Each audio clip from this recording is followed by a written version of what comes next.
ವೇದಿಕೆಯ ಮೇಲೆ ಆಸೀನರಾಗಿರುವಂತಹ ನನ್ನ ಪರಮ ಪೂಜ್ಯ ಗುರುಗಳೂ ಆಗಿರುವಂತಹ ಶ್ರೀಯುತ ರಾಮ ಜೋಶಿಯವರೇ ಹಾಗೂ ನಾನು ಕಲಿತಂತಹ ಕಾಲೇಜಿನ ಒಂದು ಪ್ರಾಂಶುಪಾಲರಾಗಿರುವಂತಹ ಭಟ್ಕಳವರೇ ಹಾಗೂ ನನ್ನ ಸಹೋದ್ಯೋಗಿಗಳು ಆಗಿರುವಂತಹ ಭಟ್ಕಳವರೇ ಹಾಗೂ ನನ್ನ ಆತ್ಮೀಯ ವಿದ್ಯಾರ್ಥಿಯಾಗಿರುವಂತಹ ಈಗ ನಮ್ಮ ಬಾರ್ ಅಸೋಸಿಯೇಷನ್ ಅಧ್ಯಕ್ಷರಾಗಿರುವಂತಹ ಶ್ರೀಯುತ CF ವೀರೇಶಿಯವರೇ ಹಾಗೂ ಲಾ ಕಾಲೇಜಿನ ಮತ್ತೋರ್ವ ಉಪನ್ಯಾಸಕರಾಗಿರುವಂತಹ ಪುರಾಣಿಕ್ ಅವರೇ ಹಾಗೂ ಗೆಳೆಯರ ಬಳಗದ ಎಲ್ಲ ಸದಸ್ಯರುಗಳು, ಕಾರ್ಯದರ್ಶಿಗಳು ಹಾಗೂ ಎಲ್ಲ ಬಂಧು ಭಗಿನಿಯರು, ನನಗೆ ಈಗ ಮಾತಾಡಲಿಕ್ಕೆ ಹೆದರಿಕೆ ಆಗ್ತಾ ಉಂಟು. ಯಾಕೆ ಪರಿಚಯದ ಭಾಷಣದಲ್ಲಿ ನಾನು ಇರೋದಕ್ಕಿಂತ ಬಹಳ ಉನ್ನತವಾಗಿ ಪರಿಚಯವನ್ನು ಮಾಡಿಕೊಟ್ಬಿಟ್ಟಿದ್ದಾರೆ. ಹಾಗಾಗಿ ನಾನೇನಾದರೂ ಒಂದು ತಪ್ಪನ್ನು ಹೇಳಿದರೆ ನೀವೆಲ್ಲ ನನಗಿಂತ ಹಿರಿಯರಿದ್ದೀರಿ ಮತ್ತು ನನ್ನ ಸಮಕ್ಷಮದವರಿದ್ದೀರಿ, ಹೊಟ್ಟೆಗೆ ಹಾಕೋಬೇಕು ಅಂತ ಹೇಳಿ ನಾನು ನನ್ನ ಮಾತನ್ನು ಆರಂಭ ಮಾಡಿ. ಇವತ್ತು ಆಯ್ಕೊಂಡಂಥ ವಿಷಯ ಅಂತ ಹೇಳಿದ್ರೆ ಹಿರಿಯ ನಾಗರಿಕರ ಪಾಲನೆ ಮತ್ತು ಪೋಷಣಾ ಅಧಿನಿಯಮ ಅಥವಾ ಸಂರಕ್ಷಣಾ ಅಧಿನಿಯಮ 2007 ಅಂತ. ನಿಮ್ಮ ಗೆಳೆಯರ ಬಳಗದವರು ಒಬ್ಬರು ಫೋನ್ ಮಾಡಿ ಕೇಳಿದ್ರು, ನೀವು ಬರ್ರಿ ಮೇಡಮ್ ನಮ್ಗೊಂದು ಉಪನ್ಯಾಸ ಮಾಡಬೇಕು ಅಂತ. ಆಗ ಕೇಳಿದೆ, ನಾ ಬರುವಂಥ ಜನರು ಹೇಗಿರ್ತಾರೆ ಅಲ್ಲಿ ಅಂತ. ಹಾಗಾಗಿ ಸೀನಿಯರ್ ಸಿಟಿಜನ್ಸ್ ಭಾಳ ಜನ ಇರ್ತಾರೆ ಅಂತ ಹೇಳಿ. ಆಗ ನಾನು ಹೇಳಿದೆ, ಈ ವಿಷಯ ಆಗ್ಬೋದಾ ಸರ್? ಒಂದು ಮಾತನ್ನು ಹೇಳಿದೆ, ಅಡ್ಡಿಲ್ಲ ಮೇಡಮ್ ಅಂತ ಹೇಳಿದ್ರು. ನಾವು ದಿನನಿತ್ಯ ಇದನ್ನು ಒಂದು ನಮ್ಮ ದೈನಂದಿನ ಜೀವನದಲ್ಲಿ ಅನುಭವಿಸುವಂತಹ ವಿಷಯಗಳು ಈ ಅಧಿನಿಯಮ ಅಂತ ಅನಿಸ್ಕೊಳ್ತದೆ ಒಂದು ಚೌಕಟ್ಟಿನಲ್ಲಿ. ನಾನು ನಿಮಗೆ ಒಂದು ವಿಷಯಗಳನ್ನು ಈಗ ಹೇಳಲಿಕ್ಕೆ ಇಷ್ಟಪಡ್ತೇನೆ. 2 ಕೇಸ್ಗಳು. ಒಂದು ಪ್ರೇಮಲತಾ ಅನ್ನುವಂತಹ ಕೇಸ್ನಲ್ಲಿ ಏನಾಯಿತು, ಅವರ ಒಂದು ಮಕ್ಕಳು ಮತ್ತು ಅಳಿಯ ಸೇರಿ ಹೊಟ್ಟೆಗೆ ಹಾಕಲಿಲ್ಲ, ತಂದೆ ತಾಯಿಯರಿಗೆ ಮಾವಾತೆಯರಿಗೆ ಹೊಟ್ಟೆಗೆ ಹಾಕಲಿಲ್ಲ.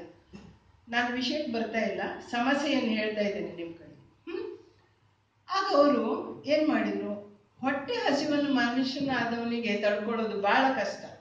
ಆ ಸಂದರ್ಭದಲ್ಲಿ ಏನು ಮಾಡಬೇಕು ಹೇಳುವಂಥದ್ದು ಒಂದು ಕ್ವಶನ್. ಮತ್ತೊಂದು ಪ್ರೀತಿ ಡಯಸ್ ಅನ್ನುವಂಥ ಕೇಸಲ್ಲಿ ಅವ್ರು ಏನು ಮಾಡಿದ್ರು, ದಾನಪತ್ರವನ್ನು ಮಾಡಿಕೊಟ್ರು ಮಕ್ಕಳಿಗೆ. ಆ ಸಂದರ್ಭದಲ್ಲಿ ದಾನಪತ್ರವನ್ನು ಮಾಡಿಕೊಟ್ಟಂಥ ನಂತರದಲ್ಲಿ ಇವ್ರ ಹತ್ರ ಬ್ಯಾಲೆನ್ಸ್ ಏನಿದೆಯಲ್ಲ, ವಿಟಮಿನ್ M ಅಥವಾ ಮಾನಿಟರಿ ಬೆನಿಫಿಟ್ ಏನಾಯ್ತು, 0 ಆಯಿತು. ಆ ಸಂದರ್ಭದಲ್ಲಿ ಏನು ಮಾಡಿದ್ರು, ಅವರು ಮನೆಯಿಂದ ಹೊರಗಡೆ ಹಾಕಿದ್ರು.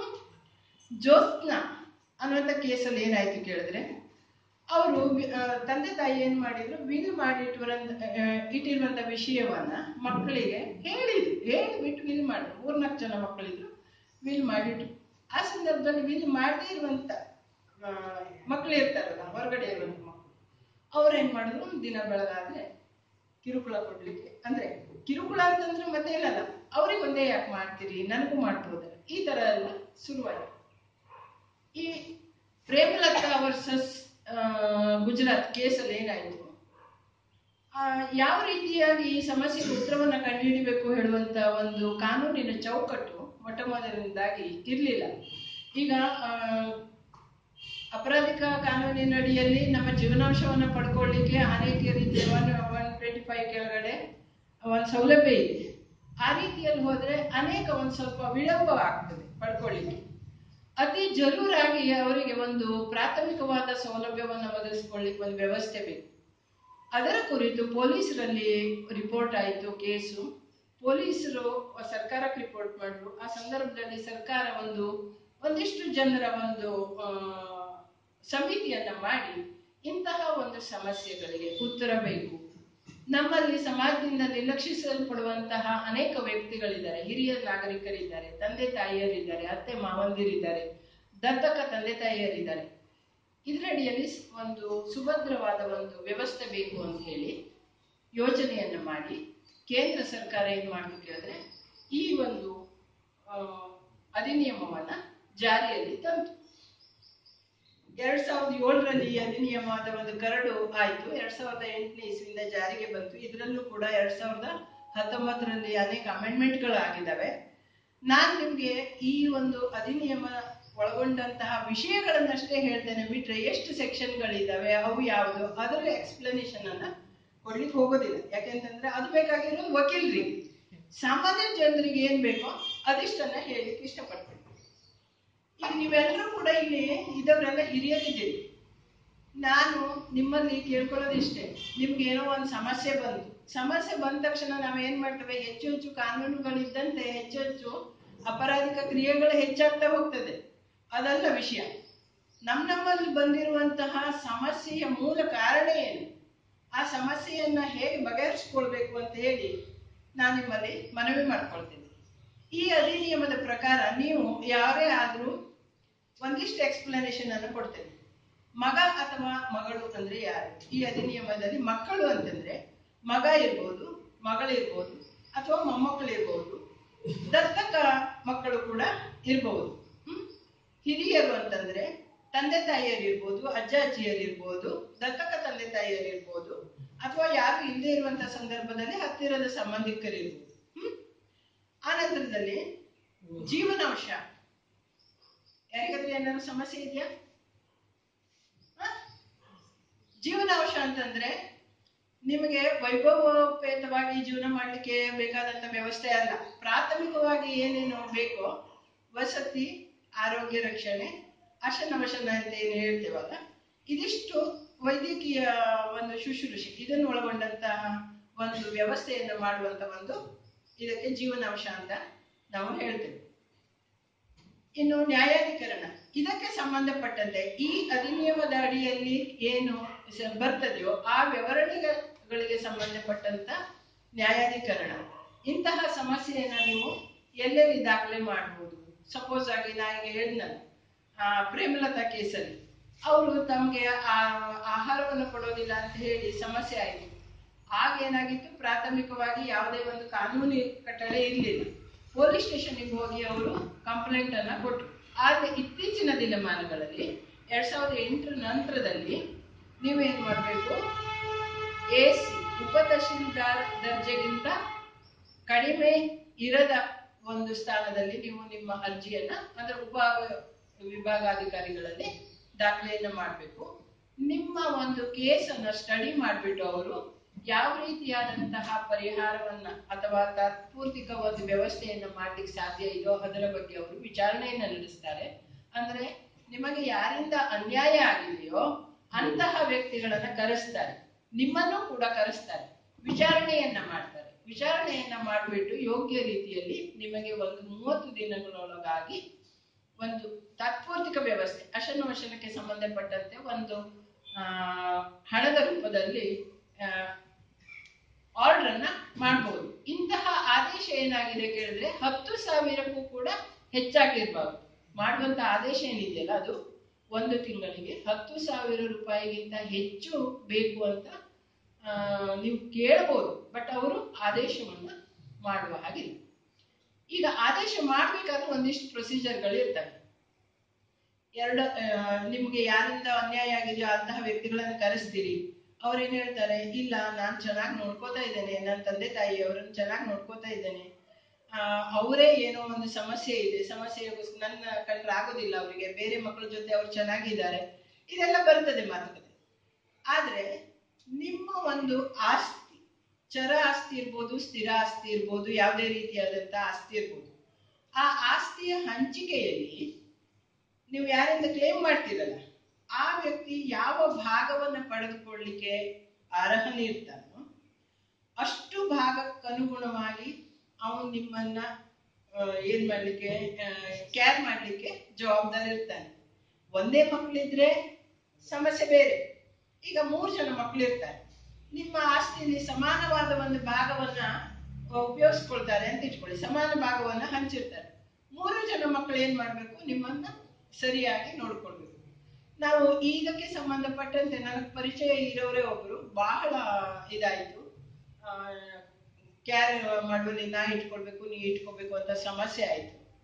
ಕಡೆಗೆ ನಾವೊಂದು ಸೊಲ್ಯೂಷನ್ ಬಂತು. ಏನಂತಂದ್ರೆ ತಂದೆ ತಾಯಿ ಇಬ್ರು ಇದ್ರು ಫಸ್ಟ್ ವರ್ಷದಲ್ಲಿ, ಆಮೇಲೆ ತಂದೆ ತೀರೋದು.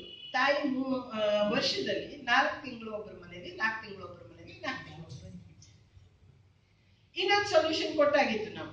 ಅವರು ಕೋರ್ಟಿಗೆ ಹೋಗಿಲ್ಲ. ಏನಂತಂದ್ರೆ ತಾಯಿ ಗಟ್ಟಿ ಇದ್ರು, ಸ್ವಲ್ಪ ಮಟ್ಟಿಗೆ ಗಟ್ಟಿ ಇದ್ರು, ತಮ್ಮ ಕೆಲಸವನ್ನು ತಾವು ಮಾಡ್ಕೊಂಡು ಜೀವನ ನಿರ್ವಹಣೆ ಮಾಡ್ಕೊಂಡು ಹೋಗುವಷ್ಟು. ಅವರು ಇರ್ತಾರೆ, ಅವ್ರೊಬ್ಬರೇ ಇರ್ತಾರೆ ಮೂಲ ಮನೆಯಲ್ಲಿ, ಎಲ್ಲ ಮಕ್ಕಳು ಹೊರಗಡೆ ಇದ್ರು. ನೀವು ಅವಾಗ ಬಂದು ನೋಡ್ಕೊಂಡು ಹೋಗಿ, ಮತ್ತೆ ಯಾರೋ ಒಬ್ರು ಮೇಡ್ ಅಂದ್ರೆ ಅವರಿಗೆ ವ್ಯವಸ್ಥೆಗೆ ಒಬ್ರು ಆಯನ ಯಾರೋ ಒಂದು ನೇಮಕ ಮಾಡಿಕೊಂಡು ಇರ್ಲಿ ಅವರು. ಯಾಕೆಂತಂದ್ರೆ ಒಂದು ತಾಯಿಗೆ ಆ ರೀತಿ ಆದಂತ ಸಂದರ್ಭದಲ್ಲಿ ಮಾನಸಿಕ ವೇದನೆ ಎಷ್ಟಾಗ್ತದೆ ಅಂತ ಹೇಳೋದು ಗೊತ್ತಾಗುತ್ತೆ. ಇನ್ನು ಕೆಲವೊಂದು ಸಂದರ್ಭಗಳು ಹೇಗಿರ್ತದೆ ಕೇಳಿದ್ರೆ, ತಂದೆ ತಾಯಿಯ ಶುಶ್ರೂಷೆಯನ್ನು ಮಾಡೋದಿಲ್ಲ, ತಂದೆ ತಾಯಿ ಶುಶ್ರೂಷೆ ಇರ್ಲಿ ಏನು ಕೇರ್ ಆಫ್ ಮಾಡೋದಿಲ್ಲ, ಅವ್ರ ಮೇಲೆ ಒಂದಿಷ್ಟು ಎಲಿಗೇಷನ್ ಅನ್ನು ಮಾಡ್ತಾರೆ. ಆದ್ರೆ ಬೇರೆಯವ್ರು ಮಾಡಿರೋದು ಎಲ್ಲ ತಪ್ಪುಗಳನ್ನು ಹುಡುಕ್ತಾರೆ. ಅವ್ರು ಹಂಗ್ ಮಾಡ್ಲಿಲ್ಲ, ಇವ್ರು ಹಿಂಗ್ ಮಾಡ್ಲಿಲ್ಲ, ಹಿಂಗ್ ಮಾಡ್ಬೇಕಾಗಿತ್ತು, ಹಂಗ್ ಮಾಡ್ಬೇಕು. ಅದಲ್ಲ, ನಮ್ ಜವಾಬ್ದಾರಿ ಏನು, ನಾವು ಎಷ್ಟು ಮಟ್ಟಿಗೆ ಅದರಲ್ಲಿ ಇನ್ವಾಲ್ವ್ಮೆಂಟ್ ಇದ್ದೇವೆ, ನಮ್ ಜವಾಬ್ದಾರಿಯುತವಾದ ನಡವಳಿಕೆ ಮತ್ತು ನಮ್ಮ ಒಂದು ಆಟಿಟ್ಯೂಡ್ ಏನ್ ಹೇಳ್ತಾರಲ್ಲ ಅದು ಸರಿಸಮನಾಗಿರ್ಬೇಕು.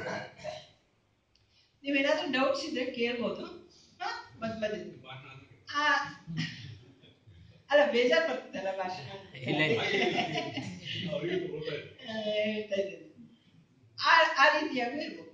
ಈಗ ನಿಮ್ಮ ಜೀವನಾವಶ್ಯಕವಾದ ಒಂದು ಸ್ವತ್ತಿಗೆ ಒಂದು 5,000 ರೂಪಾಯಿ ಅವಾರ್ಡ್ ಆಯ್ತು ಅಂತ ಇಟ್ಕೊಳ್ಳಿ. ಆ 5,000 ರೂಪಾಯಿ ಅವಾರ್ಡ್ ಆದಂತ ಸಂದರ್ಭದಲ್ಲಿ ಒಂದು ಮಕ್ಕಳಿಗೆ ಕೊಡ್ಲಿಕ್ಕೆ ಹೆವಿ ಆಗ್ತದೆ, ಕೊಡ್ಲಿಕ್ಕೆ ಆಗೋದೇ ಇಲ್ಲ ಅವ್ರು ಇರುವಂತ ಪರಿಸ್ಥಿತಿಯಲ್ಲಿ. ಆಗ ಏನ್ ಮಾಡ್ಬೋದು? ಕೊಡದೇ ಇರುವಂತ ಪರಿಸ್ಥಿತಿಯಲ್ಲಿ ಇಲ್ಲಿ ತಂದೆ ತಾಯಿಯ ಒಂದು ವ್ಯವಸ್ಥೆ ಆಗಿರುವುದಿಲ್ಲ. ಆ ಮಕ್ಕಳಿಗೆ ಏನು ನ್ಯಾಯಾಧಿಕರಣದ ಅಡಿಯಲ್ಲಿ ಶಿಕ್ಷೆಯನ್ನ ಕೊಡ್ಬೋದು, 3 ತಿಂಗಳವರೆಗೆ ಜೈಲು ಶಿಕ್ಷೆಯನ್ನ ಕೊಡ್ಬೋದು, ಇಲ್ಲ 5,000 ರೂಪಾಯಿವರೆಗೆ ದಂಡವನ್ನು ವಿಧಿಸಬಹುದು, ಅಥವಾ ಎರಡನ್ನು ಕೂಡ ಮಾಡ್ಬೋದು. ಬಟ್ ಆದ್ರೆ ಇಲ್ಲಿ ನಮ್ಮ ಸಮಸ್ಯೆಗೆ ಪರಿಹಾರ ಏನಾದ್ರು ಸಿಗ್ತಾ? ಮಗ ಕೊಡ್ಲಿಲ್ಲ, ಇಲ್ಲಿ ತಂದೆ ತಾಯಿ ಒಂದು ಇದು ಇಲ್ಲ, ಸೌಲಭ್ಯಗಳಿಲ್ಲ. ಅಂತ ಸಂದರ್ಭದಲ್ಲಿ ಈ ಆಕ್ಟ್ ಅಡಿಯಲ್ಲಿ ಏನ್ ಹೇಳ್ತಾರೆ ಕೇಳಿದರೆ, ಪ್ರತಿಯೊಂದು ಜಿಲ್ಲೆಗೂ ವೃದ್ಧಾಶ್ರಮದಂತ ಒಂದು ವ್ಯವಸ್ಥೆಯನ್ನ ಸರ್ಕಾರದಿಂದ ಮಾಡಬೇಕು. ಇಂಥವ್ರು ಇದ್ರೆ ತಾತ್ಪೂರ್ತಿಕವಾಗಿ ಅವರಿಗೆ ಒಂದು ಯಾವುದೇ ರೀತಿಯಾಗಿ ವ್ಯವಸ್ಥೆ ಆಗಿರುವಂತಹ ಸಂದರ್ಭದವರೆಗೂ ಕೂಡ ಅಲ್ಲಿ ಇರ್ಲಿಕ್ಕೆ ಒಂದು ಅವಕಾಶವನ್ನ ಪರಿಕಲ್ಪಿಸಿದೆ. ನಮ್ಮ ಹಿಂದೂಯಿಸಂ ಅಲ್ಲಿ ಈ ರೀತಿಯಾದಂತಹ ಪದ್ಧತಿ ಆಯ್ತು. ಇನ್ನು ಇಸ್ಲಾಮು ಮತ್ತೆ ಕ್ರಿಶ್ಚಿಯಾನಿಟಿಲಿ ಏನಿದೆ ಕೇಳಿದ್ರೆ, ಅವರಿಗೂ ಕೂಡ ತಂದೆ ತಾಯಿಯರನ್ನ, ಒಟ್ಟಿನಲ್ಲಿ ತಂದೆ ತಾಯಿ ಅಥವಾ ಅಜ್ಜಾಜಿ ಇರ್ಬೋದು ಅಥವಾ ಹಿರಿಯರನ್ನ ಇರ್ಬೋದು, ಅವರನ್ನ ಪಾಲನೆ ಮತ್ತು ಪೋಷಣೆ ಮಾಡಲೇಬೇಕಾದಂತ ಅನಿವಾರ್ಯತೆ ಇರ್ತದೆ. ಯಾರೋ ಒಬ್ರೀಗ ಮರಣಪಟ್ಟಂತ ಸಂದರ್ಭದಲ್ಲಿ ಅವ್ರ ಇದ್ರಲ್ಲಿ ಹೆಂಗಿರ್ತದೆ ಅಂದ್ರೆ, ಮುಸ್ಲಿಮ್ಸ್ ಎಲ್ಲ ಡೆಫಿನೆಟ್ ಶೇರ್ ಇರ್ತದೆ ಪ್ರತಿಯೊಂದು. ಈಗ ಹೆಂಡತಿಗೆ ಇಷ್ಟು, 2 ಜನ ಹೆಂಡತಿಯರಿದ್ರೆ ಅವರಿಗಿಷ್ಟು, ಅಥವಾ ಮಕ್ಕಳಿದ್ರೆ ಇಷ್ಟು, ಗಂಡು ಮಕ್ಳಿಗೆ ಇಷ್ಟು, ಹೆಣ್ಮಕ್ಳಿಗೆ ಇಷ್ಟು, ಆ ತರಹದ ಒಂದು ಶೇರ್ ಮಾಡ್ಬೇಕಾದ್ರೆ ಏನಾಗಿರ್ತದೆ ಕೇಳಿದ್ರೆ, ಫ್ಯೂನರಲ್ ಎಕ್ಸ್ಪೆನ್ಸಸ್, ಅವರದ್ದು ಲೋನ್ಸ್ ಏನಾದ್ರು ಇದ್ರೆ ಅದನ್ನೆಲ್ಲ ಒಂದು ಚುಕ್ತ ಮಾಡಾದ ನಂತರ ಉಳಿದಿರುವಂತ ಪ್ರಾಪರ್ಟಿಯಲ್ಲಿ ಹಂಚುವಂತ ಒಂದು ಪದ್ಧತಿಯಲ್ಲಿ ಜಾರಿಯಲ್ಲಿ ಇದೆ. ಇನ್ನು ಕ್ರಿಶ್ಚಿಯನ್ಸ್ ಅಲ್ಲೂ ಕೂಡ ಎಲ್ಡರ್ಸ್ ಅನ್ನ ಸರಿಯಾಗಿ ನೋಡ್ಕೊಳ್ಬೇಕು, ಅವರನ್ನ ಒಂದು ಟೇಕ್ ಕೇರ್, ಸರಿಯಾಗಿ ಯೋಗಕ್ಷೇಮವನ್ನ ಸರಿಯಾಗಿ ಮಾಡ್ಕೊಳ್ಬೇಕು ಹೇಳುವಂಥದ್ದು ಬಹಳ ಒಂದು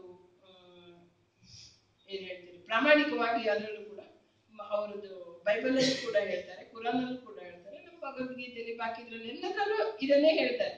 ಆದ್ರೆ ಬೇರೆ ಮಾತ್ರ ಏನಾಗಿದೆ ಕೇಳಿದ್ರೆ ಡಿಫರೆನ್ಸ್ ಇದೆ. ಇನ್ನು ಈ ಹಿರಿಯ ನಾಗರಿಕರ ಅಧಿನಿಯಮ ನೀವು ಕೇಳ್ಬೋದು, ಈ ತರದಲ್ಲಿ ಒಬ್ಬರಿಗೆ ಶಿಕ್ಷೆ ಆಯಿತು, ನಾ ಹೇಳಿದ ಶಿಕ್ಷೆ ಆಯಿತು, ಅದರ ವಿರುದ್ಧ ಅಂತಹ ವ್ಯಕ್ತಿ ಮೇಲ್ಮನವಿಯನ್ನ ಸಲ್ಲಿಸುವಂತ ಒಂದು ಅವಕಾಶ ಕೂಡ ಇದೆ. ಮೇಲ್ಮನವಿಯನ್ನ ನೀವು ಎಲ್ಲಿ ಸಲ್ಲಿಸಬೇಕು? ಈಗ ನಮ್ಮ ಶಿರ್ಸಿ ಉಪವಿಭಾಗಾಧಿಕಾರಿಗಳಲ್ಲಿ ಆದೇಶ ಆಯಿತು.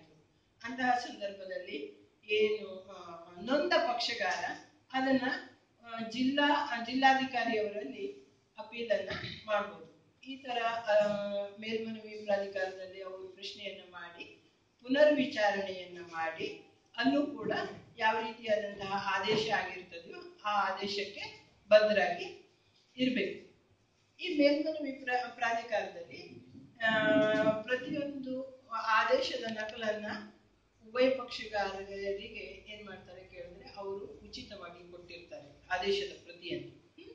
ನೀವು ನಿಮ್ಮ ಅಹವಾಲನ್ನ ಹೇಳ್ಕೊಡ್ಲಿಕ್ಕೆ ಪ್ರತಿಯೊಬ್ಬರು ಕೂಡ ವಿಚಾರಣೆಯ ದಿವಸ ಹಾಜರಾಗಬೇಕು. ಹಾಜರಾಗಿ ನಿಮ್ಮ ಒಂದು ಸ್ಟೇಟ್ಮೆಂಟ್ ಅನ್ನ ಕೂಡ ಹೇಳ್ಬೇಕು. ಅಥವಾ ನಾವು ಇದರಲ್ಲಿ ಎವಿಡೆನ್ಸು, ಡಾಕ್ಯುಮೆಂಟ್ಸು ಎಲ್ಲ ಸಬ್ಮಿಟ್ ಮಾಡೋದು ಅಂತ ಹೇಳ್ತೇವೆ. ಸಾಮಾನ್ಯವಾಗಿ ಹೇಳುವುದು ಅಂದ್ರೆ ನಿಮ್ಮಲ್ಲಿರುವಂತಹ ದಸ್ತಾವೇಜುಗಳು ಮತ್ತು ನಿಮ್ಮ ಹೇಳಿಕೆಯನ್ನು ಕೂಡ ಕೊಡಬಹುದು. ಬಟ್ ಈ ಆಕ್ಟ್ ಒಂದು ಆದೇಶ ಆದ ನಂತರ ಒಂದು 10,000 ಅಲ್ಲ ಸಾರಿ ಒಂದು 5,000 6,000 ಆಗಿರ್ತದೆ, ಬಹಳ ದಿನ ಆದರೂ ಕೊಟ್ಟಿರೋದಿಲ್ಲ. ಅಂತ ಸಂದರ್ಭದಲ್ಲಿ ಅದನ್ನು ವಸೂಲಿ ಮಾಡಲಿಕ್ಕೆ ಯಾವುದೇ ರೀತಿಯಾದಂತ ಒಂದು ನಿಯಮ ಇದೆಯಾ ಅಂತ ಕೇಳಿದ್ರೆ ಅದಕ್ಕೂ ಕೂಡ ನಿಯಮ ಇದೆ. ವ್ಯಕ್ತಿ ಈಗ ಒಂದು ಮಗನಿಗೆ ನೋಟಿಸ್ ಆಗಿರ್ತದೆ, ನಿಮ್ದು ಇಷ್ಟು ಅಮೌಂಟ್ ಬಾಕಿ ಉಂಟು ಕೊಡ್ಲಿಕ್ಕೆ, 3 ತಿಂಗಳದ್ದು, 1 ತಿಂಗಳಕ್ಕೆ 5,000 ಆಗಿದೆ ಅಂದ್ರೆ 15,000 ಬಾಕಿ ಉಂಟು ತಂದೆ ತಾಯಿ ಕೊಡ್ಲಿಕ್ಕೆ, ನೀ ಆ ಹಣವನ್ನ ನೀವು ಕೊಡಬೇಕು ಅಂತ ಕೇಳಿದವಾಗ ಅವ್ನು ಕೊಡೋದಿಲ್ಲ ಅಂತ ಇಟ್ಕೊಳ್ಳಿ. ನ್ಯಾಯಾಧಿಕರಣವು ಅಂತಹ ವ್ಯಕ್ತಿಗೆ ವಾರೆಂಟ್ ಮಾಡಿ ಕರೆಸುವಂತಹ ಒಂದು ಪ್ರೊಸೀಜರು ಕೂಡ ಇದೆ. ಆದರೂ ಕೂಡ ಮತ್ತು ಕೂಡ ಡಿಲೆಯನ್ನು ಮಾಡುವಂತಹ ಉದ್ದೇಶಪೂರ್ವಕವಾಗಿ ಡಿಲೆ ಮಾಡುವಂತಹ ಸಂದರ್ಭಗಳಿದೆ. ಅಂತ ಸಂದರ್ಭದಲ್ಲಿ ನೀವೇನ್ ಮಾಡಬೇಕು, ವಿಶೇಷವಾದ ಅರ್ಜಿಯನ್ನ ಹಾಕೊಂಡು ಅದಕ್ಕೆ ಬಡ್ಡಿಯನ್ನ ಸೇರಿಸಿ ನನಗೆ ಕೊಡಬೇಕು ಹೇಳಿ ಕೂಡ ಕೇಳಬಹುದು. ಆ ಬಡ್ಡಿ ಯಾವ ರೀತಿಯಲ್ಲಿ ಇರ್ಬೇಕು ಅಂತಂದ್ರೆ 5% ಇಂದ ನಾರ್ಮಲ್ ಆಗಿ 5% ಗಿಂತ ಹೆಚ್ಚಿರ್ಬೋದು, 18% ಗಿಂತ ಹೆಚ್ಚಾಗಬಾರ್ದು ಕೇಳುವಂತದ್ದು. ಆ ಒಂದು ರೇಂಜ್ ಅಲ್ಲಿ ಬಡ್ಡಿಯನ್ನು ಕೂಡ ಸೇರಿ ಅದರ ಒಂದು ಇದನ್ನ ಮಾಡಬಹುದು. ನೆಕ್ಸ್ಟ್, ಇಂತಹ ಒಂದು ಸಂದರ್ಭದಲ್ಲಿ ನಾನು ಕೆಲವೊಂದು ಹಿರಿಯ ನಾಗರಿಕರು ಇರ್ಬೋದು ಅಥವಾ ಮಕ್ಕಳು ಇರ್ಬೋದು, ಮಗ ಸೊಸೆ ಇರ್ಬೋದು, ತಂದೆ ತಾಯಿ ಇರ್ಬೋದು, ಜನರೇಷನ್ ಗ್ಯಾಪ್ ಪ್ರತಿ ಮನೆಯಲ್ಲೂ ಇದ್ದೇ ಇರ್ತದೆ. ಇದು ನಾರ್ಮಲ್ ಆಗಿ ಹೇಳುವಂಥದ್ದು, ಅಧಿನಿಯಮಕ್ಕೆ ಅಂತ ಹೇಳ್ತಾ ಇಲ್ಲ. ಈ ಜನರೇಷನ್ ಗ್ಯಾಪ್ ಇರುವಂತ ಪರಿಸ್ಥಿತಿಯಲ್ಲಿ ಕೆಲವೊಂದು ಸಲ ಹಿರಿಯ ನಾಗರಿಕರಿಂದಲೂ ತಪ್ಪಾಗಬಹುದು, ಇಲ್ಲ ಮಕ್ಕಳಿಂದಲೂ ತಪ್ಪಾಗಬಹುದು. ಅಂತಹ ಒಂದು ಸಂದರ್ಭ ಬರದಂತೆ ನೋಡ್ಕೊಳ್ಳಿಕ್ಕೆ ಕೆಲವೊಂದು ಟಿಪ್ಸ್ ಹೇಳ್ತೇನೆ ನಾನು. ಏನಂತಂದ್ರೆ, ನಿಮ್ಮಲ್ಲಿ ಎಷ್ಟೇ ಆಸ್ತಿಗಳಿರ್ಬೋದು, ಅಂತಸ್ತುಗಳಿರ್ಬೋದು, ಮಕ್ಕಳು ಮೊಮ್ಮಕ್ಕಳು ಅಂತ ಏಕದಮ್ ನೀವು ಗಟ್ಟಿಯಾಗಿ ಇರುವಾಗಲೇ ಒಂದು ಇದನ್ನ ಟ್ರಾನ್ಸ್ಫರ್ ಮಾಡುವ ಬದಲು ನಿಮ್ಮ ಖರ್ಚಿಗೆ ಈಗ ನಾವೊಂದು 80 ವರ್ಷ ಆಗಿದೆ ಅಂದ್ರೆ ನಾವೊಂದು 5-6 ವರ್ಷ ಬದುಕುವುದ, ಅಷ್ಟರ ಮಟ್ಟಿಗೆ ನೀವು ಅದನ್ನ ಉಳಿಸ್ಕೊಂಡು ಉಳಿದಿದ್ದನ್ನು ಬೇಕಾದ್ರೆ ಕೊಡ್ಬೋದು. ಅಥವಾ ಇನ್ನೊಂದು ರೂಪದಲ್ಲಿ ಮನೆಗೆ ಬಂದಾಗ ಅವ್ರಿಗೆ ಗಿಫ್ಟ್ ರೂಪದಲ್ಲಿ ಅದು ಇದು ಏನಾದ್ರೂ ಕೊಡ್ಬೋದು. ಅಥವಾ ಮೊಮ್ಮಕ್ಕಳಿಗಿರ್ಬೋದು, ಸೊಸೆಯಂದಿರಿಗಿರ್ಬೋದು, ಅಥವಾ ಇನ್ಯಾರಿಗೂ ಇರ್ಬೋದು. ಕೈಯನ್ನ ಪೂರ್ತಿಯಾಗಿ ಕಳೆದುಕೊಳ್ಬೇಡಿ. ಈಗ ಇದಕ್ಕೆ ಉತ್ತಮ ಉದಾಹರಣೆ ಅಂತಂದ್ರೆ, ಈಗ ಒಂದು 3-4 ತಿಂಗಳ ಹಿಂದೆ ನೀವು ವಾಟ್ಸಪ್ ಅಲ್ಲೆಲ್ಲ ಬಹಳ ಒಂದು ಇದಾಯ್ತು, ಬಂತು. ಏನಂದ್ರೆ, ಮಕ್ಕಳಿಬ್ರು ಫಾರಿನ್ ನಲ್ಲಿ ಇದ್ರು, ತಂದೆ ತಾಯಿಯಲ್ಲಿ ಸತ್ತೋದ್ರು ಕೂಡ ಯಾರು ಫಿನರಲ್ ಅಂದ್ರೆ ಅಂತ್ಯಕ್ರಿಯೆ ಮಾಡ್ಲಿಕ್ಕೂ ಕೂಡ ಬಂದಿಲ್ಲ ಅಂತ. ಈ ರೀತಿಯಾದಂತ ಪರಿಸ್ಥಿತಿಯನ್ನ ಒಂದು 50% ನಾವೇ ಎಲ್ಲೋ ಅಂದ್ಕೊಳ್ತೇವೇನೋ ಅಂತ ಅನ್ಕೊಳ್ತೇವೆ. ಇನ್ನೊಂದು ರೀತಿಯಾದಂತ ತಂದೆ ತಾಯಿಗಳು ಇರ್ತಾರೆ. ಯಾಕೆಂತಂದ್ರೆ ಫೈನಾನ್ಷಿಯಲಿ ಸೇವ್ ಮಾಡಿ ಇಟ್ಕೊಳ್ಳಿಕ್ಕೆ ಆಗಿರುವುದಿಲ್ಲ. ನೌಕರಸ್ಥರಾದ್ರೆ ಅಥವಾ ಉದ್ಯೋಗ ಮಾಡುವಂತವ್ರಾದ್ರೆ ಅಥವಾ ಬಿಸ್ನೆಸ್ ಮಾಡುವಂತವ್ರಾದ್ರೆ ಸೇವಿಂಗ್ಸ್ ಮಾಡಿ ಇಟ್ಕೊಳ್ಬಹುದು. ನಮ್ಮ ಕೃಷಿ ಪದ್ಧತಿಯನ್ನ ಅವಲಂಬನೆ ಮಾಡಿಕೊಂಡಂತವ್ರು ಆಗೋದಿಲ್ಲ.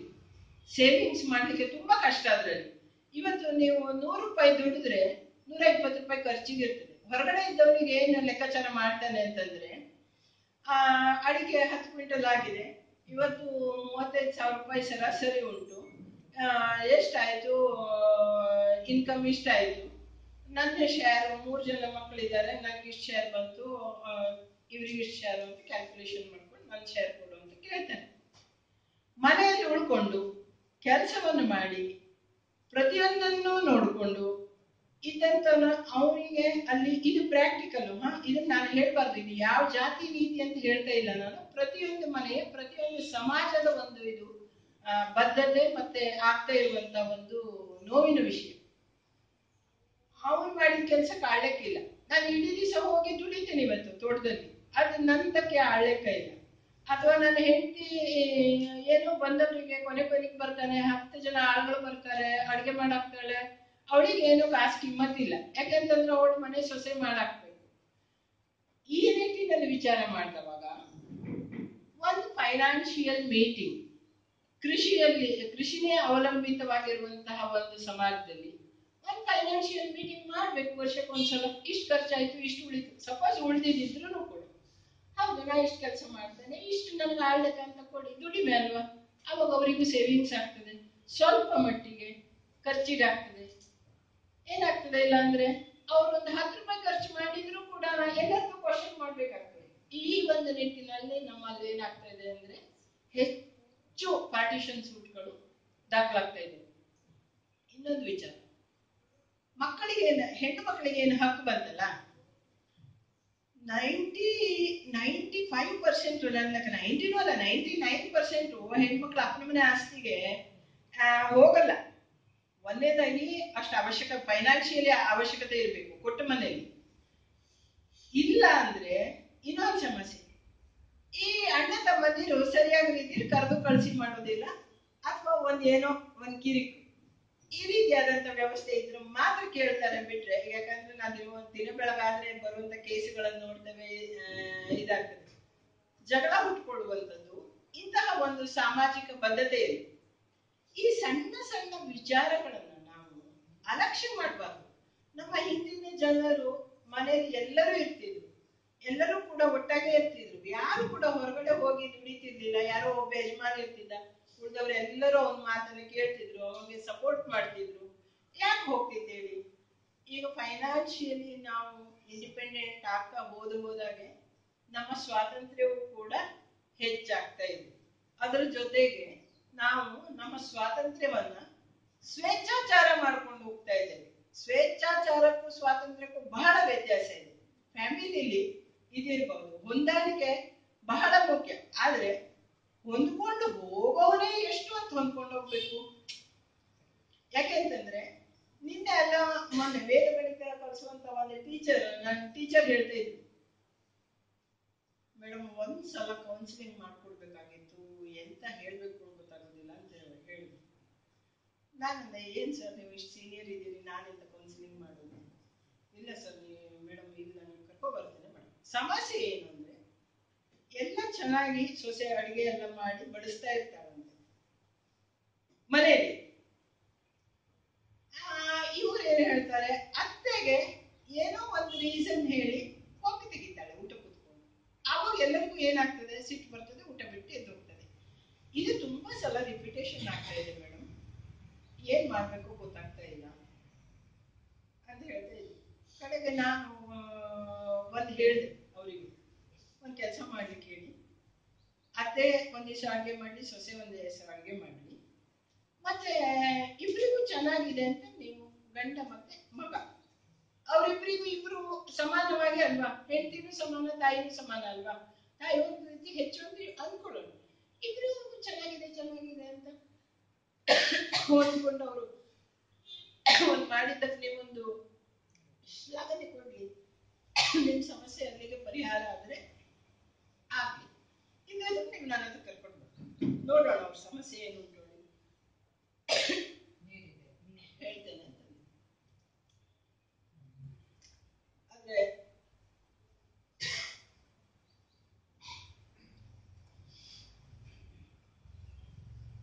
ಅದೃಷ್ಟವಶಾತ್ ಏನಾಯ್ತು ಕೇಳಿದ್ರೆ,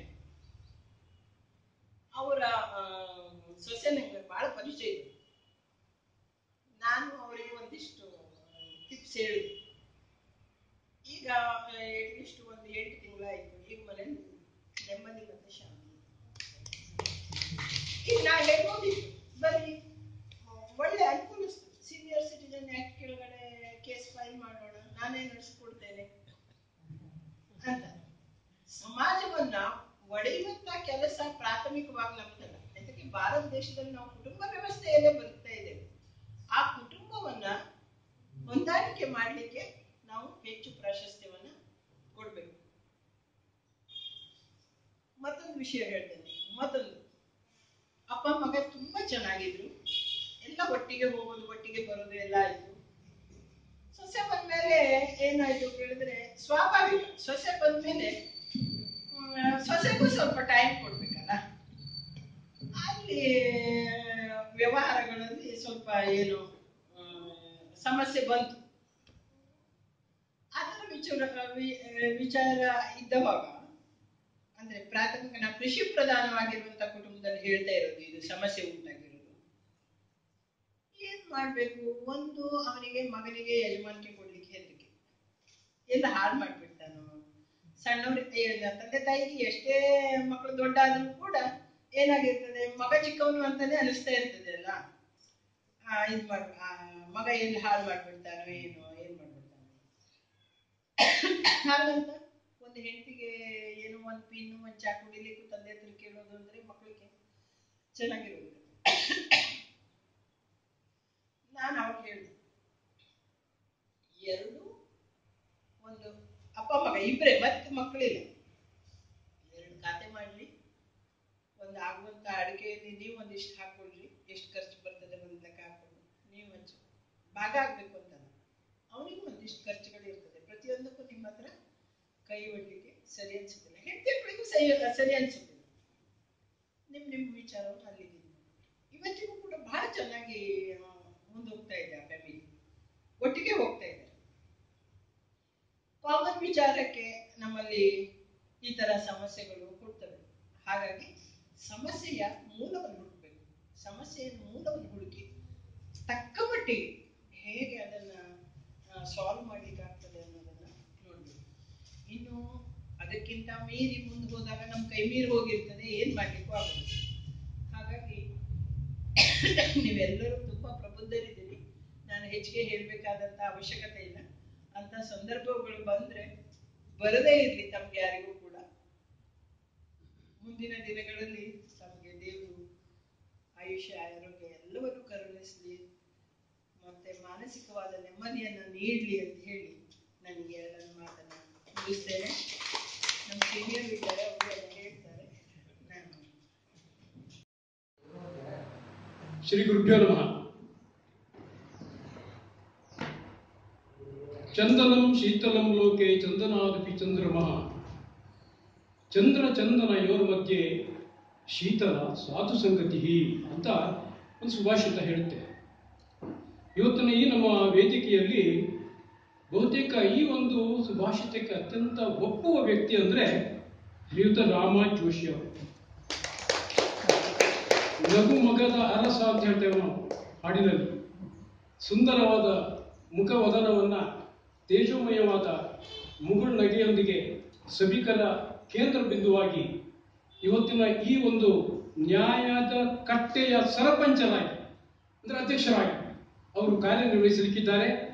ಜೋಶಿಯವರನ್ನ ಪರಿಚಯ ಮಾಡಬೇಕಾದಂತಹ ದೊಡ್ಡ ಪ್ರಮೇಯ ಏನಿಲ್ಲ, ಯಾಕಂದ್ರೆ ಎಲ್ರಿಗೂ ಪರಿಚಿತರೆ.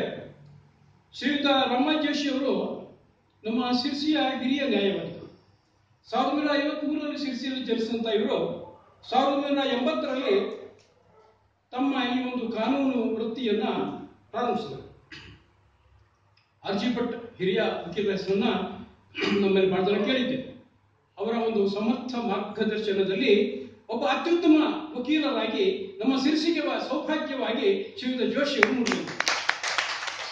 ಪ್ರಾಥಮಿಕ ಮತ್ತು ಹೈಸ್ಕೂಲ್ ಶಿಕ್ಷಣದ ನಂತರ ವಾಣಿಜ್ಯ ಪದವಿಯನ್ನ MES ಕಾಲೇಜಿನಿಂದ ಪಡೆದು, ನಂತರ ಕಾನೂನು ಪದವಿಯನ್ನ MES ಕಾನೂನು ಮಹಾವಿದ್ಯಾಲಯದಲ್ಲಿ ಪಡೆದು ಶಿರಸಿಯ ಹಲವಾರು ಶಿಕ್ಷಣ ಸಂಸ್ಥೆಗಳಲ್ಲಿ, ಸಹಕಾರಿ ಸಂಸ್ಥೆಗಳಲ್ಲಿ, ಬ್ಯಾಂಕುಗಳಲ್ಲಿ ನಿರ್ದೇಶಕರಾಗಿ, ಉಪಾಧ್ಯಕ್ಷರಾಗಿ, ಅಧ್ಯಕ್ಷರಾಗಿ, ಪದಾಧಿಕಾರಿಗಳಾಗಿ ಹಲವಾರು ಪದವಿಗಳನ್ನ ಅಥವಾ ಉನ್ನತ ಹುದ್ದೆಗಳನ್ನ ಅಲ್ಲಿ ಅಲಂಕರಿಸಿಕೊಂಡು ಅದನ್ನು ಅತ್ಯಂತ ಸಮರ್ಥವಾಗಿ ನಡೆಸಿಕೊಂಡು ಬಂದವರು ಶ್ರೀಯುತ ರಾಮ ಜೋಶಿ. ಶ್ರೀಯುತ ರಾಮ ಜೋಶಿ ಅವರ ಪರಿಚಯವನ್ನು ನಾನು ಮಾಡ್ಲಿಕ್ಕೆ ಹೋದ್ರೆ ನಮ್ಮ ಕಾನೂನಿನ ಮುಂದಿನ ಭಾಗಕ್ಕೆ ಸ್ವಲ್ಪ ಅಡಚಣೆ ಆಗುವುದು. ಆದ್ರಿಂದ ಇಷ್ಟಕ್ಕೆ ಸೀಮಿತಗೊಳಿಸ್ತೇನೆ. ಒಬ್ಬ ಅಪರೂಪದ ವ್ಯಕ್ತಿತ್ವ, ಅವರನ್ನ ನಮಗೆ ಇವತ್ತು ನಮ್ಮೊಟ್ಟಿಗೆ ಸೇರಿದ್ದು ನಮಗೆ ಬಹಳ ಸಂತೋಷವಾಗ್ತಾ ಇದೆ. ಜೋಶಿ ಅವರೇ, ವಂದನೆಗಳು. ಹಾಗೆ ಎಲ್ಲ ಬಲ್ಲವರಿಲ್ಲ, ಬಲ್ಲವರು ಬಹಳ ಇಲ್ಲ, ಬಲ್ಲದರಿದ್ದು ಫಲವಿಲ್ಲ, ಸತ್ಯಕ್ಕೆ ಎಂದೂ ಸೋಲಿಲ್ಲ ಅಂತ ಒಂದು ಮಾತಿದೆ. ಹಾಗಿದ್ರೆ ಎಲ್ಲ ವಿಚಾರಗಳಲ್ಲಿ ಈ ಕಾನೂನು ಅನ್ನುವಂಥದ್ದು ಇದೆಯಲ್ಲ, ಬಹಳ ಜನ ತಿಳ್ಕೊಂಡಿದ್ದಾರೆ ಕಾನೂನು ಅಂದ್ರೆ ಕಬ್ಬಿಣದ ಕಡಲೆ ಅಂತ. ಕಾನೂನು ಎಂದರೆ ಕಬ್ಬಿಣದ ಕಡಲೆಯಲ್ಲ, ಕಬ್ಬಿನ ಜಲ್ಲೆಯಂತೆ ಸವಿದಷ್ಟು ಮಧುರವಾಗಿರುವಂತಹ, ಅನುಭವಿಸಿದಷ್ಟು ಹಿತವಾಗುವಂತಹ ಒಂದು ಅತ್ಯುತ್ತಮವಾದಂತಹ ವಿದ್ಯೆ ಅನ್ನುವಂತಹದ್ದನ್ನ ನಮ್ಮ ಬಲ್ಲವರು ಹೇಳ್ತಾ ಇದ್ದಾರೆ ಕಾನೂನಿನ ಬಗ್ಗೆ. ಹಾಗಿದ್ರೆ ಕಾನೂನನ್ನ ತಿಳಿದುಕೊಳ್ಬೇಕಾದ್ರೆ ನಮಗೆ ಸಮರ್ಥವಾದ ವ್ಯಕ್ತಿಗಳೇ ಬೇಕು. ಯಾಕಂದ್ರೆ ಆ ಕಾನೂನಿನ ಒಳ ಪದರಗಳನ್ನ ಹಗುರವಾಗಿ ತಿಳಿದುಕೊಳ್ಳುವ ಹಾಗಿಲ್ಲ. ಅದರ ಒಂದೊಂದು ಪುಟಗಳನ್ನ ತಿರುವಿ ನೋಡಿ ಮತ್ತೆ ಅದನ್ನ ನಾವು ಅಳವಡಿಸಿಕೊಂಡಾಗ ಈ ಕಾನೂನು ಎನ್ನುವಂತಹದ್ದು ನಮಗೆ ಬಹಳ ಒಂದು ಉತ್ತಮವಾದಂತಹ ಒಂದು ವಿಷಯವಾಗುವುದರಲ್ಲಿ ಯಾವುದೇ ಸಂದೇಹವಿಲ್ಲ. ಅಂತಹ ಜಟಿಲವಾದ ಕಾನೂನನ್ನ ಅತ್ಯಂತ ಆರಾಮವಾಗಿ ಓದಿಕೊಂಡು ಇವತ್ತು ಒಬ್ಬ ಪ್ರಬುದ್ಧ ವಕೀಲೆಯಾಗಿ ನಮ್ಮ ಸಿರಿಸಿಯ ಜನವನದಲ್ಲಿ ಇವತ್ತು ತಮ್ಮ ಛಾಪನ್ನು ಒಪ್ಪಿದವರು ಶ್ರೀಮತಿ ಸರಸ್ವತಿ ಹೆಗ್ಡೆ. ಇವರು LLB ಯನ್ನ ಶಿರ್ಸಿಯ ಲಾ ಕಾಲೇಜಿನಿಂದ ಪಡೆದುಕೊಂಡ್ರು. ಆನಂತರ ಮಾಸ್ಟರ್ ಡಿಗ್ರಿ ಲಾದಲ್ಲಿ ಕಾನೂನಲ್ಲಿ ಸಿಂಬೋಸಿಸ್ ಕಾಲೇಜ್ ಪುಣೆಯಲ್ಲಿ ಪಡೆದುಕೊಂಡು ಸಿರ್ಸಿ ಕೋರ್ಟಿನಲ್ಲಿ ಕಳೆದ 3 ದಶಕಗಳಿಂದ ವಕೀಲೆಯಾಗಿ ಕಾನೂನು ಸಂಬಂಧಿಸಿದ 30 ಪುಸ್ತಕಗಳನ್ನ ಬರೆದಿದ್ದಾರೆ. ಕೇವಲ ವಕೀಲರು ಬಹಳ ಜನ ಇದ್ದಾರೆ, ಸಾವಿರಾರು ಜನ ಇದ್ದಾರೆ. ಆದ್ರೆ ಕೇವಲ ವಕೀಲೆಯಾಗಿ ಅಷ್ಟೇ ಅಲ್ಲದೆ ಸಾಹಿತ್ಯದಲ್ಲಿ, ಪುಸ್ತಕ ರಚನೆಯಲ್ಲಿ ತಮ್ಮ ಒಂದು ಅಭೇದ್ಯವಾದ ಜ್ಞಾನದ ಹರವನ್ನು ಹರಿಸಿದವರು ಶ್ರೀಮತಿ ಸರಸ್ವತಿ ಅಕ್ಕ. ಅವರು ಉಚಿತವಾದ ಕಾನೂನು ಪ್ರಾಧಿಕಾರದಲ್ಲಿ ಸುಮಾರು ಉಚಿತವಾಗಿ 20 ವರ್ಷಗಳ ಕಾಲ ಸೇವೆಯನ್ನು ಸಲ್ಲಿಸಿದ್ದಾರೆ.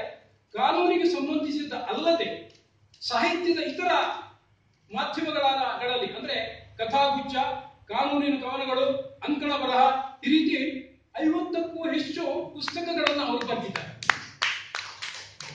ವಿಶೇಷವಾಗಿ ಸಮಾಜದಲ್ಲಿ ಶೋಷಿತ ವರ್ಗ ಅಂತ ನಾವು ಕೆಲವರನ್ನು ಕರೀತೇವೆ. ಮಕ್ಕಳು, ಮಹಿಳೆಯರು, ಈಗ ನಾವೆಲ್ಲ ವೃದ್ಧಾಪ್ಯಕ್ಕೆ ಸೇರಿದಂತವರು, ಹಿರಿಯ ನಾಗರಿಕರು ಸಹ ಇವತ್ತು ನಾವು ಶೋಷಿತ ವರ್ಗಕ್ಕೆ ಸೇರಿದ್ದೇವೆ ಅಂತ ಹೇಳಿದ್ರೆ ನನಗೇನೋ ಬೇಸರ ಇಲ್ಲ. ಯಾಕಂತ ಹೇಳಿದ್ರೆ ಇವತ್ತು ಶೋಷಣೆ ಒಂದು ಭಾಗವೇ ಆಗ್ಬಿಟ್ಟಿದೆ. ಅಂತಹ ಒಂದು ಶೋಷಿತ ವರ್ಗದವರನ್ನ ವಿಶೇಷವಾಗಿ ತಟ್ಟುವ ಕಾರ್ಯವನ್ನು ಮಾಡ್ತಿದ್ದವರು ಶ್ರೀಮತಿ ಸರಸ್ವತಿ ಅಕ್ಕ. ಆತ್ಮರಕ್ಷಣೆಯ ಶಿಬಿರಗಳನ್ನ ಮಾಡುವಂತಹದ್ದು, ಕಾನೂನು ಮಾಹಿತಿ ಶಿಬಿರಗಳನ್ನ ಮಾಡುವಂತಹದ್ದು, ಹೆಣ್ಣು ಮಕ್ಕಳಿಗೆ ಇವತ್ತು ಪ್ರಚಲಿತವಿರುವಂತಹ ವಿಚ್ಛೇದನಗಳಂತಹ ಆ ಒಂದು ಒಂದು ದುರ್ಬಲವಾದಂತಹ ಆ ಒಂದು ರೋಗ ಇದೆ, ಅದನ್ನು ಸಹ ಅವರು ತಮ್ಮ ಚಾಣಾಕ್ಷಮತಿಯಿಂದ ಚುಚ್ಚುಮದ್ದುಗಳಿಂದ ಸ್ವಚ್ಛಗೊಳಿಸಿ ಸಂಸಾರದಲ್ಲಿ ಸರಿಗಮವನ್ನು ಉಂಟು ಮಾಡಲಿಕ್ಕೆ ಕಾರಣರಾಗಿದ್ದಾರೆ. ಇದರ ಜೊತೆಯಲ್ಲಿ ಕೃಷಿ, ಹೈನುಗಾರಿಕೆಯಂತಹ ಹಲವಾರು ಮಾಹಿತಿಯ ಅರಿವು ಶಿಬಿರಗಳ ಮೂಲಕವಾಗಿ ತರಬೇತಿಗಳನ್ನು ಅವರು ನೀಡ್ತಾ ಇದ್ದಾರೆ. ಅಷ್ಟೇ ಅಲ್ಲದೆ ನಾನಾಗಲೇ ಹೇಳಿದ ಹಾಗೆ ಈ ವಿಚ್ಛೇದನ ಅಥವಾ ಇನ್ನಿತರ ಈಗಿನ ಸಾಮಾಜಿಕ ಪಿಡುಗುಗಳ ವಿರುದ್ಧವಾಗಿ ಅವರು ಸಾಕಷ್ಟು ಕೆಲಸವನ್ನು ಮಾಡ್ತಿದ್ದಾರೆ. ಇವರ ಎಲ್ಲ ಕಾರ್ಯಗಳನ್ನ ಪರಿಗಣಿಸಿ ಇತ್ತೀಚೆಗೆ ಬೆಂಗಳೂರಿನಲ್ಲಿ ಅರಮನೆ ಮೈದಾನದಲ್ಲಿ ಜರುಗಿದಂತಹ ತೃತೀಯ ವಿಶ್ವ ಸಮ್ಮೇಳನದಲ್ಲಿ ಶ್ರೀಮತಿ ಸರಸ್ವತಿ ಅಕ್ಕ ಅವರಿಗೆ ನಮ್ಮ ಹವ್ಯಕರಿಗೆ ಅತ್ಯಂತ ಕಿರೀಟಪ್ರಾಯವಾದಂತಹ ಸ್ಫೂರ್ತಿ ರತ್ನವನ್ನು ಅವರಿಗೆ ಕೊಟ್ಟಿದ್ದಾರೆ. ಯೋಗ್ಯರಿಸಿಬೇಕು ಅಂತ ನಾನು ಹೇಳ್ತೇನೆ. ಯಾಕಂದ್ರೆ ಅವತ್ತಿನ ಕಾರ್ಯಕ್ರಮದ ವೀಕ್ಷಕನಲ್ಲಿ ಒಪ್ಪಂದಾಗಿ ಗಟ್ಟಿಯಾಗಿ ಚಪ್ಪಾಳೆ ತಟ್ಟಿದ ಅವರನ್ನ ಬಹಳ ಸಂತೋಷ ಆಗಿದೆ. ಇನ್ನು ನಮ್ಮ ಇವತ್ತಿನ ಈ ಒಂದು ಕಾನೂನು ಕಟ್ಟೆಯಲ್ಲಿ ಮತ್ತೊಬ್ಬರು ನಮ್ಮೊಟ್ಟಿಗೆ ಇದ್ದಾರೆ. ಶ್ರೀಯುತ BN ಭಟ್ಕಳ ಅವರು MES ಕಾಲೇಜಿನಲ್ಲಿ ವಿದ್ಯಾಲಯದಲ್ಲಿ ಡಾಕ್ಟರ್ ಭಟ್ಕಳ ಅವರು ಸಿರ್ಸಿಯಲ್ಲಿ ಪ್ರಾರಂಭದಿಂದಲೂ ಇಲ್ಲಿಯೇ ಅವರು ಹುಟ್ಟಿ ಬೆಳೆದದ್ದು ಅಂತ ಕಾಣುತ್ತೆ. ಇವರಿಗೆ ನಮ್ಮ ಅಪ್ಪೆಮಡಿ ಅಂತ ಹೇಳಿದ್ರು ನಮ್ಗೇನು ತಪ್ಪಿಲ್ಲ. ಅವರಿಗೆ ನಮ್ಮ ಸಿರ್ಸಿಯ ಅಪ್ಪೆಮಡಿ ಆಗಿ ಅವರು ಇವತ್ತು ಎಲ್ಲ ಕಡೆಯಲ್ಲಿ ಮುದ್ದಾಗಿ ಇವತ್ತು ನಮ್ಮೊಟ್ಟಿಗೆ ಎಲ್ಲರಲ್ಲಿ ಮಿಂಗಲಾಗ್ತಾ ಇದ್ದಾರೆ. ಇವರು ಪ್ರಾಥಮಿಕ ಶಿಕ್ಷಣದಿಂದ ಕಾನೂನು ಪದವಿವರೆಗೆ ಶಿರಸಿಯ ಕಾನೂನು ಮಹಾವಿದ್ಯಾಲಯದಲ್ಲಿ ವ್ಯಾಸಂಗವನ್ನು ಮಾಡಿ 2020ರಲ್ಲಿ ಕರ್ನಾಟಕ ವಿಶ್ವವಿದ್ಯಾಲಯ ಧಾರವಾಡದಿಂದ ಕಾನೂನಿನಲ್ಲಿ ಸ್ನಾತಕೋತ್ತರ ಪದವಿಯನ್ನು ಪಡೆದಿದ್ದಾರೆ. ಡಾಕ್ಟರ್ KR ಐತಾಳಿಯವರ ಮಾರ್ಗದರ್ಶನದಲ್ಲಿ ಕರ್ನಾಟಕ ವಿಶ್ವವಿದ್ಯಾಲಯದಿಂದಲೇ ಕರ್ನಾಟಕದಲ್ಲಿನ ಕೃಷಿ ಕಾರ್ಮಿಕರ ಸಾಮಾಜಿಕ ಭದ್ರತೆಯ ಸಾಮಾಜಿಕ ನ್ಯಾಯಿಕ ಈ ಒಂದು ಅಧ್ಯಯನವನ್ನು ಮಾಡಿ ಅದರಲ್ಲಿ PhD ಪದವಿಯನ್ನು ಸಹ ಅವರು ಗಳಿಸಿದರು. ಡಾಕ್ಟರೇಟ್ ಪದವಿಯನ್ನು ಗಳಿಸಿದ್ರು ಸಹ ನಿಘಂವಿಯಾಗಿ, ಸರಳ ವ್ಯಕ್ತಿಯಾಗಿ, ಸಮಾಜಮುಖಿಯಾಗಿ ಕೆಲಸ ಮಾಡ್ತಿರುವಂತಹ ಭಟ್ಕಳ ಅವರಿಗೆ ನಮ್ಮೆಲ್ಲರ ಒಂದು ಗಟ್ಟಿ ಚಪ್ಪಾಳೆ. 2002ರಲ್ಲಿ MES ಕಾನೂನು ಮಹಾವಿದ್ಯಾಲಯದಲ್ಲಿ ಸಹಾಯಕ ಪ್ರಾಧ್ಯಾಪಕರಾಗಿ ನಿಯುಕ್ತಿಗೊಂಡು ಇವರು 2019ರಿಂದ ಆ ಕಾಲೇಜಿನ ಪ್ರಾಚಾರ್ಯರಾಗಿ ಕೆಲಸ ಮಾಡ್ತಾ ಇದ್ದಾರೆ. ಬಹುತೇಕವಾಗಿ MES ಕಾಲೇಜ್, ಲಾ ಕಾಲೇಜ್ ಸಿರ್ಸಿಗೆ ಒಂದು ವಿಶೇಷವಾದ ಒಂದು ಕೀರ್ತಿ ಬಂದ್ರೆ ಅದರಲ್ಲಿ ನಮ್ಮ ಭಟ್ಕಳ ಅವರದ್ದು ಒಂದು ಸಣ್ಣ ಭಾಗ ಇದೆ. ಅದರಲ್ಲಿ ಯಾವುದೇ ರೀತಿಯ ಆ ಒಂದು ಉತ್ಪ್ರೇಕ್ಷೆ ಇಲ್ಲ ಅಂತ ಹೇಳಿ ನಾನು ಭಾವಿಸ್ತೇನೆ. ಇನ್ನೆಲ್ಲರನ್ನ ಬಿಟ್ಟಿವೇನೆ ನಮ್ಮ ಕಾನೂನು ಪ್ರಾಧಿಕಾರದ ಅಧ್ಯಕ್ಷನನ್ನ ಬಿಡ್ಲಿಕ್ಕೆ ಬರ್ತದ. ಸಿರ್ಸಿಯ ಬಾರ್ ಅಸೋಸಿಯೇಷನ್ ಬಹಳ ಒಂದು ಸದೃಢವಾದಂತಹ ಒಂದು ಸಂಸ್ಥೆ. ಎಲ್ಲ ಕಡೆಯಲ್ಲೂ ಬಾರ್ ಅಸೋಸಿಯೇಷನ್ಗಳಿರ್ತವೆ. ಹಾಗೆ ನಮ್ಮ ಸಿರ್ಸಿಯಲ್ಲೂ ಬಾರ್ ಅಸೋಸಿಯೇಷನ್ ಇದೆ. ಆ ಬಾರ್ ಅಸೋಸಿಯೇಷನ್ ನಲ್ಲಿ ಒಬ್ಬ ಸಮರ್ಥ ಅಧ್ಯಕ್ಷರು ಇವತ್ತು ಕೆಲಸ ಮಾಡ್ತಾ ಇದ್ದಾರೆ ಅಂತ ಅಲ್ಲಿಯ ಎಲ್ಲ ವಕೀಲ ವೃಂದದವರು ನನಗೆ ಹೇಳ್ತಾ ಇದ್ದಾರೆ. ಮುತ್ಯಾಲೋಲ ಅವರು ಇವತ್ತು ನಮ್ಮೊಟ್ಟಿಗೆ ಇರುವಂತಹ ಶ್ರೀಯುತ CF ವೀರೇಶ್ ಇವರು ಶಿರ್ಸಿಯ ವಕೀಲರ ಸಂಘದ ಅಧ್ಯಕ್ಷರಾಗಿ ತಮ್ಮ ಸುಮಾರು 17 ವರ್ಷಗಳ ಒಂದು ಅಪಾರ ಅನುಭವಗಳ ಮೂಸೆಯಿಂದ ಕಾನೂನಿನ ವ್ಯಾಖ್ಯೆಗಳನ್ನು ತೆಗೆದು ಎಲ್ಲ ತಮ್ಮ ಸಹಪಾಠಿಗಳೊಂದಿಗೆ ಸಹೋದ್ಯೋಗಿಗಳೊಂದಿಗೆ ಇದರ ಬಗ್ಗೆ ಪ್ರತಿನಿತ್ಯ ನಿಷ್ಕರ್ಷೆ ಮಾಡುವಂತಹ ಒಬ್ಬ ಪ್ರತಿಭಾನ್ವಿತವಾದಂತಹ ವ್ಯಕ್ತಿಯಾಗಿದ್ದಾರೆ. ಶ್ರೀಯುತ ವೀರೇಶ್ ಅವರು ಇದೇ ಹತ್ತಿರ ಬನವಾಸಿಯವರು, ಬಹಳ ದೂರದವರೇನಲ್ಲ. ಅದರ ಜೊತೆಗೆ ಇವರು APMCಯ ಮಾಜಿ ಅಧ್ಯಕ್ಷರಾಗಿಯೂ ಸಹ ಇಲ್ಲಿ ನಮ್ಮ ಸಿರ್ಸಿಯಲ್ಲಿ ಅವರು ಕೆಲಸ ಮಾಡಿದ್ದಾರೆ. ಶ್ರೀಯುತ ವೀರೇಶ್ ಅವರಿಗೆ ನಾವು ಅಭಿನಂದನೆ ಹೇಳ್ತೇವೆ. ಸರ್, ತಮ್ಮ ಈ ಒಂದು ಬಾರ್ ಅಸೋಸಿಯೇಷನ್ ವತಿಯಿಂದ ನಮ್ಮ ಈ ಒಂದು ಸಂಘಟನೆಗೆ ಸಿಗಬಹುದಾದಂತಹ ಕಾನೂನಿನ ಸಲಹೆ, ಸಹಕಾರ ಮತ್ತು ಎಲ್ಲ ರೀತಿಯ ಸಹಾಯಗಳನ್ನ ನಮಗೆ ನಿಮ್ಮ ಈ ಒಂದು ನ್ಯಾಯದ ಕಟ್ಟೆ ನಮಗೆ ಒದಗಿಸಿಕೊಡಬೇಕು ಅನ್ನುವಂತಹ ಮಾತುಗಳೊಂದಿಗೆ ನಾನು ನೇರವಾಗಿ ಸರ್ಪಂಚ್ ಜೋಶಿ ಅವರಿಗೆ ನ್ಯಾಯದ ಕಟ್ಟೆಗೆ ಅವರನ್ನು ಆಹ್ವಾನಿಸ್ತಾ ಇದ್ದಾನೆ. ಅವರು ಈಗ ಈ ಕಟ್ಟೆಯನ್ನ ಮುಂದುವರಿಸಿಕೊಡ್ಬೇಕು. ನಮಸ್ಕಾರ.